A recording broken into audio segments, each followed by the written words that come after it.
Welcome everyone, defence service academy Bhilai के YouTube channel में आपका स्वागत है। आज हम करने वाले हैं संविधान के महत्वपूर्ण वस्तुनिष्ठ प्रश्न MCQs। चलिए शुरुआत करते हैं। इसको बनाइएगा और कमेंट में जरूर करें आपके कितने क्वेश्चन सही होते हैं। क्वेश्चन नंबर 1, संविधान सभा की मांग सबसे पहले 1934 में किसने की थी? चलिए इसका आंसर देखते हैं। MN रॉय ने की थी। सबसे पहले MN रॉय ने की थी, ठीक है, ये मैंने बताया था। नेक्स्ट क्वेश्चन, भारतीय राष्ट्रीय कांग्रेस ने किस वर्ष सर्वप्रथम संविधान सभा की मांग की थी? कांग्रेस ने भी संविधान सभा की मांग की थी, तो सबसे पहले किसने की, कब की, उसके बारे में बात करते हैं। 1935 में, ऑप्शन डी 1935 में की थी। उसके बाद आते हैं नेक्स्ट क्वेश्चन, संविधान सभा की पहली बैठक की अध्यक्षता किसने की थी? पहली बैठक की अध्यक्षता 4 ऑप्शन है, हम देखते हैं इसका आंसर। सच्चिदानंद सिन्हा, ऑप्शन सी, ये अस्थायी अध्यक्ष थे। नेक्स्ट क्वेश्चन, संविधान सभा की स्थायी अध्यक्ष थे, संविधान सभा के अस्थायी अध्यक्ष थे, स्थायी अध्यक्ष थे राजेंद्र प्रसाद। अस्थायी क्वेश्चन करेगा तो सच्चिदानंद लगाएंगे ऑप्शन। नेक्स्ट है उद्देश्य प्रस्ताव 13 दिसंबर 1946 46 को किसके द्वारा पेश किया गया? जवाहरलाल नेहरू ने। जवाहरलाल नेहरू ने संविधान सभा में ये पेश किया था, उसके बाद ही संविधान सभा चालू हो गई थी। संविधान सभा की स्थापना किसके तहत हुआ था? संविधान सभा की स्थापना मैंने बताया था कैबिनेट मिशन योजना, कैबिनेट मिशन योजना के तहत हुआ था। माउंटबेटन जो योजना है, माउंटबेटन योजना, उसके तहत भारत में और पाकिस्तान दोनों के मध्य बॉर्डर डिसाइड किया, मतलब संविधान, ये जो पाकिस्तान है वो भारत से अलग हुआ था, ठीक है, वो थी माउंटबेटन योजना। लेकिन संविधान सभा की स्थापना कैबिनेट मिशन योजना के तहत की गई थी। नेक्स्ट क्वेश्चन, संघ शक्ति समिति के अध्यक्ष थे, संघ शक्ति समिति के अध्यक्ष थे जवाहरलाल नेहरू। नेक्स्ट क्वेश्चन, प्रारूप समिति के अध्यक्ष थे, प्रारूप समिति के अध्यक्ष BR अम्बेडकर, इनका नाम सभी जानते होंगे। और इसके साथ ही इनके अन्य सदस्य, टोटल 7 सदस्य थे जिनके बारे में मैंने संविधान सभा पढ़ाते समय बताया था। नेक्स्ट क्वेश्चन, भारतीय संविधान पारित हुआ था, भारत का संविधान पारित हुआ था, कब हुआ था? 26 नवंबर 1949 को ये पारित हुआ था और इसे लागू किया गया था 26 जनवरी 1950 को। नेक्स्ट क्वेश्चन, सर्वोच्च न्यायालय के न्यायाधीश के वेतन भत्ते किस अनुसूची में वर्णित हैं? वेतन भत्ते वर्णित हैं अनुसूची, दूसरी अनुसूची में। इसमें मैंने बताया था पहले क्या करेंगे हम लोग, क्या करेंगे, पहले पैसे लेंगे, मतलब वेतन भत्ते लेंगे, ठीक है। और इस दूसरी अनुसूची में सर्वोच्च न्यायालय के साथ साथ राष्ट्रपति, मंत्री और जितने भी बड़े उच्च पद हैं संघ के, उनके बारे में भी पूरे बातें दी गई है। नेक्स्ट क्वेश्चन है, संघ के मंत्री के शपथ व प्रतिज्ञा किस अनुसूची में वर्णित है? किस अनुसूची में वर्णित है? ऑप्शन बी, तीसरी अनुसूची। दूसरे में पहले वेतन भत्ते लेंगे, उसके बाद तीसरे में हम शपथ लेंगे, ये मैंने बताया था। नेक्स्ट क्वेश्चन, राज्य व केंद्र के मध्य, राज्य व केंद्र के मध्य शक्तियों का विभाजन किस अनुसूची में वर्णित है? ऑप्शन बी, 7वीं अनुसूची। 7वीं अनुसूची में केंद्र राज्यों के मध्य शक्तियों का विभाजन है, जिसमें संघ सूची के राज्य सूची और समवर्ती सूची, तीनों के बारे में बातें दी हुई है। नेक्स्ट क्वेश्चन, निम्नलिखित में से कौन सी भाषा 92वां संविधान संशोधन 2003 द्वारा जोड़ी गई थी? आंसर देखते हैं, मैथिली, ठीक है, बोडो, डोंगरी और मैथिली। बोडो, डोंगरी, मैथिली 2003 में जोड़ी गई थी। कोंकणी, नेपाली और मणिपुरी पहले इससे जोड़ दी गई थी। नेक्स्ट क्वेश्चन, किस संविधान संशोधन अधिनियम द्वारा भूमि अधिग्रहण जोड़ी गई थी? भूमि अधिग्रहण, भूमि अधिग्रहण जोड़ा गया था पहली बार, मतलब पहला संशोधन हुआ था उसी वक्त। नेक्स्ट क्वेश्चन, 11वीं अनुसूची संबंधित है, 11वीं अनुसूची, 11वीं अनुसूची संबंधित है पंचायत से, पंचायत से संबंधित है 11वीं अनुसूची। और 12वीं बोलेगा तो नगर पालिकाओं के लिए। नेक्स्ट क्वेश्चन, संसदीय शासन व्यवस्था किस देश के संविधान से प्रेरित है? संसदीय शासन व्यवस्था ब्रिटेन के संविधान से प्रेरित है। नेक्स्ट क्वेश्चन, संघीय तंत्र भारतीय संविधान में कहां से लिया गया है? संघीय तंत्र भारतीय संविधान में कहां से लिया गया है?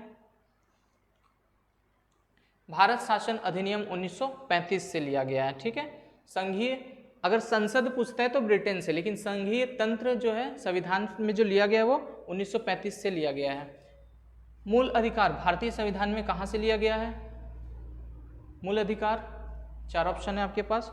मूल अधिकार अमेरिका के संविधान से प्रेरित है। नेक्स्ट क्वेश्चन, संविधान की प्रस्तावना में न्याय का आदर्श कहाँ से लिया गया है? प्रस्तावना में न्याय का आदर्श जो है वो पूर्व सोवियत संघ मतलब रूस जो है उससे लिया गया है। नेक्स्ट क्वेश्चन, आपातकाल के समय मूल अधिकारों का स्थगन की जो अवधारणा है वो कहाँ से ली गई है? जर्मनी के वाइमर से ली गई है। ठीक है, जर्मनी के संविधान से ली गई है। नेक्स्ट क्वेश्चन, संसद के दोनों सदनों की संयुक्त बैठक, संसद के दोनों सदनों की संयुक्त बैठक ली गई है। 4 ऑप्शन है, देखते हैं। ये ऑस्ट्रेलिया से ली गई है। संसद में दोनों सदन एक साथ बैठते हैं अनुच्छेद 108 के तहत, वो लिया गया है, जिसकी अध्यक्षता कौन करता है? लोकसभा के अध्यक्ष। इसके बारे में हमने चर्चा की थी, उसी के बारे में पूछा। नेक्स्ट क्वेश्चन, राष्ट्रपति पर महाभियोग कहाँ के संविधान से लिया गया है? राष्ट्रपति पर महाभियोग अमेरिका के संविधान से लिया गया है। नेक्स्ट क्वेश्चन, केंद्र द्वारा राज्यपालों की नियुक्ति कहाँ के संविधान से ली गई है? केंद्र द्वारा राज्यपालों की नियुक्ति कहाँ से लिया गया है? तो इसका आंसर है कनाडा से लिया गया है। एकल नागरिकता कहाँ के संविधान से प्रेरित है? एकल नागरिकता कहाँ के संविधान से प्रेरित है? इसको देखते हैं हम, ब्रिटेन से। ठीक है, एकल नागरिकता हमारे देश में कौन सी नागरिकता चलती है? एकल नागरिकता। नेक्स्ट क्वेश्चन, राज्य के नीति निर्देशक तत्व कहाँ के संविधान से प्रेरित है? राज्य के नीति निर्देशक तत्व 4 ऑप्शन देखते हैं, आयरलैंड से प्रेरित है। ठीक है, राष्ट्रपति की निर्वाचन पद्धति, राष्ट्रपति को निर्वाचित किया जाता है, उसका जो सिस्टम है वो कहाँ से लिया गया है? वो भी आयरलैंड से ही लिया गया है। जो राष्ट्रपति को निकालने महाभियोग वाला था वो अमेरिका से था, लेकिन उसके निर्वाचन की जो पद्धति है वो आयरलैंड से। इसमें कंफ्यूज ना होए। भारतीय संविधान के भाग 2 में किसका उल्लेख है? भारतीय संविधान के भाग 2 में किसका उल्लेख है? भाग 2 में किसका उल्लेख है? नागरिकता का। ठीक है, भारतीय नागरिकता का उल्लेख किस अनुच्छेद में वर्णित है? अब ये नागरिकता का अनुच्छेद पूछ रहा है, कौन से अनुच्छेद में कहाँ से कहाँ तक वर्णित है? तो 5 से 11 तक वर्णित है। 5 से 11 तक नागरिकता के बारे में, इसे याद रखें, अक्सर क्वेश्चन ये वाला पूछा जाता है। नेक्स्ट क्वेश्चन है, कौन सा विशेषाधिकार विदेशी नागरिकों को नहीं है? विशेषाधिकार विदेशी नागरिकों को नहीं है। अनुच्छेद 15। ठीक है, अनुच्छेद 15 नहीं है। इसमें क्या होता है? धर्म, लिंग, जाति या किसी भी आधार पर भेदभाव नहीं किया जाएगा। अनुच्छेद 15। ठीक है, ये विदेशी नागरिकों को नहीं दिया जाता। बाकी जो है अनुच्छेद 21, अनुच्छेद 17 और 20 के बारे में वर्णन है। इससे संबंधित क्वेश्चन है, इसलिए मैं इनके बारे में अभी नहीं बताऊंगा कि इसके अंदर क्या वर्णन है। नेक्स्ट क्वेश्चन देखते हैं, नागरिकता का अर्जन किसके द्वारा नहीं किया जा सकता? अगर आप भारत के नागरिक बनना चाहते हैं तो किसके द्वारा नहीं हो सकता? जाहिर सी बात है, संपत्ति अर्जन से। अगर मैं आप हमारे देश में अगर कोई व्यक्ति संपत्ति, कोई जमीन या कुछ खरीद लेता है तो उसके आधार पर आप नागरिकता नहीं बना सकते। ठीक है, लेकिन जन्म से, पंजीकरण से या वंश के आधार पर नागरिकता प्राप्त हो सकती है। नेक्स्ट क्वेश्चन, भारतीय संविधान के भाग 3 में किसका उल्लेख है? भारतीय संविधान के भाग 3 में उल्लेख है मूल अधिकार का। ठीक है, नागरिकता के लिए 2 था, मूल अधिकार के लिए 3 है। समता का अधिकार का उल्लेख किस अनुच्छेद में वर्णित है? समता का अधिकार 4 ऑप्शन वर्णित है अनुच्छेद 14 से 18। इसमें समता का अधिकार दिया गया है। मूल अधिकार का उल्लेख किस अनुच्छेद में वर्णित है? मूल अधिकार कहाँ से कहाँ तक है? मूल अधिकार 12 से 35 तक है। अनुच्छेद ऑप्शन बी 12 से 35। अस्पृश्यता का अंत किस अनुच्छेद में वर्णित है?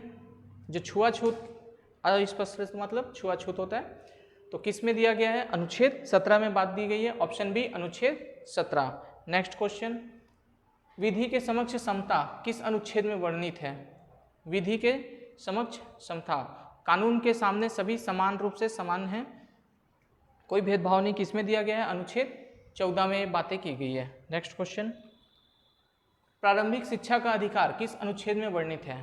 प्रारंभिक शिक्षा अनुच्छेद 21 में वर्णित प्रारंभिक शिक्षा का वर्णन किया गया है। धर्म को अबाध रूप से मानने का अधिकार किस अनुच्छेद में वर्णित है? धर्म को मानना है तो किस अनुच्छेद के तहत? कोई आपको बाधा नहीं लगा सकता, किस अनुच्छेद में आएगा? अनुच्छेद 25 में दिया गया है। नेक्स्ट क्वेश्चन, अल्पसंख्यकों के शिक्षा संस्थाओं की स्थापना अधिकार किस अनुच्छेद में वर्णित है? अनुच्छेद 30। अनुच्छेद 30 में क्या है? अल्पसंख्यक अपने लिए किसी भी प्रकार के शैक्षणिक जो संस्थाएं हैं, धार्मिक संस्थाएं, उसको खोल सकते हैं, उसका संचालन कर सकते हैं। अनुच्छेद 30 में बातें की गई है। नेक्स्ट क्वेश्चन, अभिव्यक्ति की आज़ादी, अभिव्यक्ति की आज़ादी, वाक एवं स्वतंत्रता की जो आज़ादी है, बोलने की, कुछ भी जो भी आपके मन में है, इच्छाएं रखते हैं, वो आप बोल सकते हैं, वो किस प्रकार से है?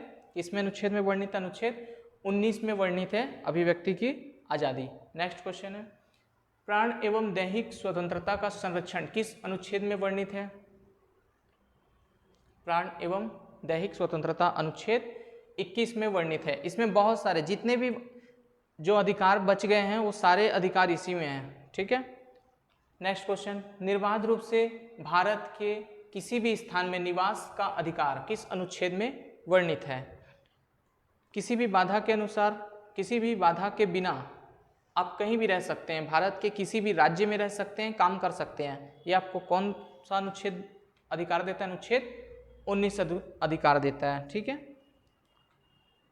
उपाधियों का अंत वर्णित है। सिर्फ जो एकेडमिक उपाधियां थी जिसमें डॉक्टरेट वगैरह उपाधि लगती है, इनको छोड़ के कोई भी राजकुमारी, राजकुमार या इस प्रकार की जो उपाधियां हुआ करती थी उसका अंत किया गया था। वो किस अनुच्छेद में किया है? अनुच्छेद 18 के तहत किया गया है। संपत्ति के अधिकार को किस संविधान संशोधन द्वारा मूल अधिकार से हटाया गया? हटाया गया है 44वें संविधान संशोधन द्वारा। याद रखें, जितने भी चीज़ों को, ज़्यादातर चीज़ें जो हटाई गई है वो 44वें में ही हटाई गई है, ठीक है, कुछ अपवाद को छोड़कर। नेक्स्ट क्वेश्चन देखते हैं, भारतीय संविधान के भाग 4 में किसका उल्लेख है? भाग 4 में उल्लेख है, भाग 4 में राज्य के नीति निर्देशक तत्वों का उल्लेख है। अंतर्राष्ट्रीय शांति और सुरक्षा की अभिवृद्धि करना वर्णित है। अंतर्राष्ट्रीय शांति के लिए, ये राज्य का विषय तो है नहीं, केंद्र सरकार करेगी इसके लिए, तो कौन से अनुच्छेद में आएगा? अनुच्छेद 51, जो अंतर्राष्ट्रीय शांति के लिए प्रेरित करता है। नेक्स्ट क्वेश्चन, ग्राम पंचायत की शक्ति वर्णित है। मोस्ट इंपॉर्टेंट क्वेश्चन है, ग्राम पंचायत की शक्ति अनुच्छेद 40 के तहत की जाती है। ऑप्शन बी अनुच्छेद 40। मूल अधिकार है, मूल अधिकार किस प्रकार का है? सकारात्मक है, नकारात्मक है, गैर न्यायोचित है या समाजवादी है? ये क्या है? मूल अधिकार नकारात्मक होता है। नकारात्मक क्यों होता है? क्योंकि जो भी सरकार कानून बनाना चाहती है तो उसमें बाधा उत्पन्न करता है वो मूल अधिकार, नहीं तो व्यक्ति कहाँ चल जाएगा? न्यायालय चल जाएगा कि हमारे अधिकारों का हनन हो रहा है। तो सरकार की नज़र में वो क्या होता है? नकारात्मक होता है। तो ये नकारात्मक के रूप में ही संविधान में वर्णित है। तो न्यायालय चले जाएगा तो वो गैर न्यायोचित नहीं हो सकता, मतलब वो न्यायोचित है, न्यायालय जा सकते हैं। सकारात्मक नहीं है क्योंकि वो कानून बनाने के लिए अवरोध उत्पन्न करता है। और समाजवादी भी नहीं है। समाजवादी मतलब पूरे समाज के हित के लिए नहीं है, वो व्यक्ति के, हर प्रत्येक व्यक्ति को दिया जाने वाला अधिकार है, तो वो व्यक्तिक है, समाजवादी नहीं है, समाज के लिए नहीं, प्रत्येक व्यक्तियों के लिए है। नेक्स्ट क्वेश्चन, मूल कर्तव्य से संबंधित है। कौन सा अनुच्छेद मूल कर्तव्यों से संबंधित है? 4 ऑप्शन है आपके पास। ऑप्शन बी 51 का, आपको याद रखना है 51 का पूरे मूल कर्तव्य इसी में दिए हुए हैं।